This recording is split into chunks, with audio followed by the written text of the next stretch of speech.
Welcome back to Wikilert. Today, the pulsating heart of house music has lost one of its most soulful architects, a voice that turned club floors into sanctuaries and tracks into timeless sermons. The devastating news broke just hours ago, on September 22, 2025, that Ron Carroll, the Chicago-born DJ, vocalist, and producer known as the Minister of Sound, passed away at the age of 57.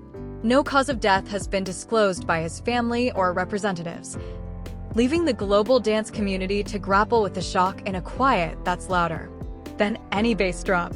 Tributes are already pouring in from fellow artists and fans who've felt his gospel-infused grooves in their bones, from Deontay Pennington's heartfelt Facebook post, "The news we just received just broke my heart," to echoes across Europe's club circuit, where he was set to perform at Amsterdam dance event next month. Ron wasn't just a collaborator or a hitmaker, he was the preacher who made house feel holy, blending raw emotion with electronic fire in a way that lifted spirits from underground warehouses to worldwide festivals. As we process this sudden silence, let's take a soulful stroll through his life, the anthems he left us, and the quiet joys that grounded a man whose voice reached millions. Ron's rhythm started in the gritty pulse of Chicago's South Side, where he was born. Ronald Michael Carroll on November 11, 1967, into a world where gospel choirs and street corners birthed the house sound that would define him.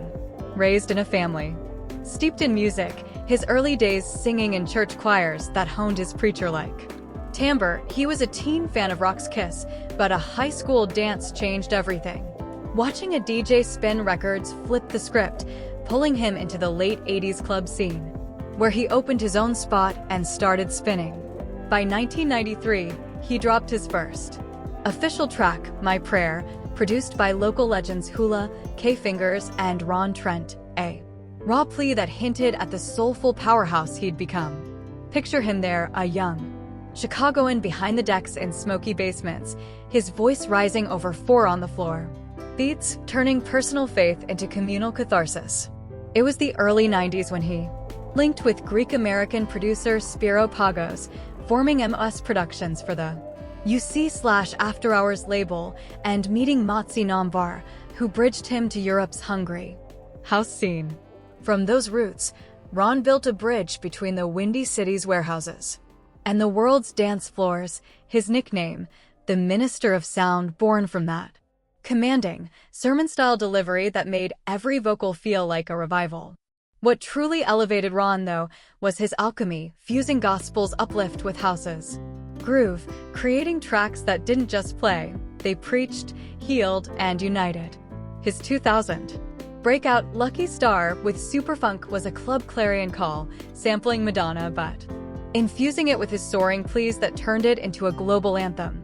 Then came Back Together in 2003 with Hard Soul, a deep, driving cut that rebuilt broken hearts one drop at a time, and the euphoric What a Wonderful World in 2004 with Bob Sinclair and Axwell, a joyous rewrite of Louis Armstrong that became a festival staple, its message of wonder cutting through any crowd.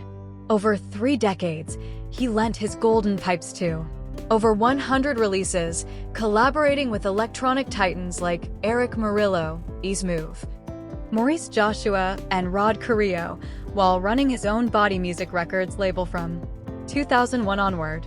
Imagine a sweat-soaked Ibiza terrace at sunset, Ron's voice booming. Rise up, over swelling synths, strangers linking arms in a moment of pure, shared transcendence. He wasn't chasing charts alone, it was the connections, the way his music bridged Chicago's underground to Asia's mega clubs and Europe's endless summers, that made him a fixture, touring relentlessly while staying true to his roots, always giving back to the scene that birthed him. Beyond the booths and the breakdowns, Ron was the steady soul in a whirlwind world, a man whose warmth matched his wattage. He kept his personal life close, but those who knew him spoke of a quiet family anchor, devoted to his loved ones, often sharing glimpses of home-cooked meals or lazy Sundays away from the decks, recharging with the simple joy of a good vinyl spin. As a label owner and mentor, he'd pour hours into emerging talents, his advice laced with that preacher's wisdom. Music's about lifting, not just dropping.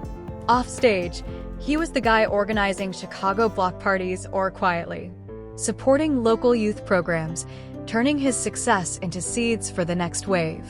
His faith stayed woven in, a thread from those church days that colored every lyric, making house feel like home for the lost and the searching.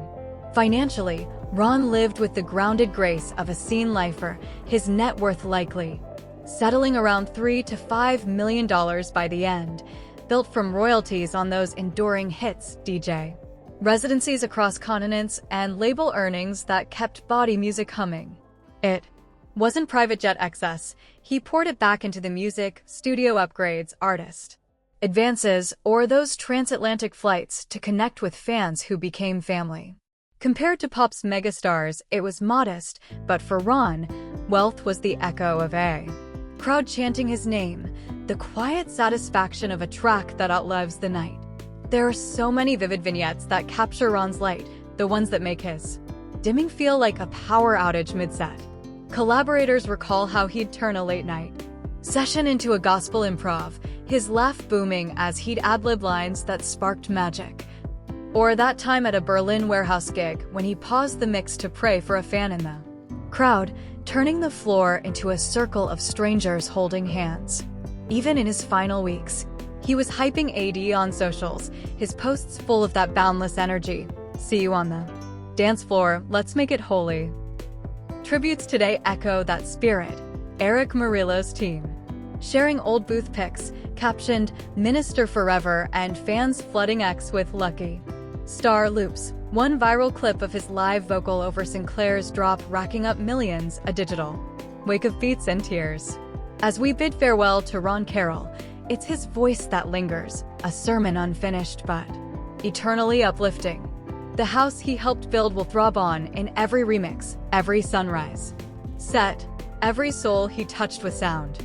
To his family, his Chicago kin, his global collaborators like Hardzol and Bob Sinclair, and the dancers who've found grace in his grooves, our hearts ache with yours in this sudden quiet.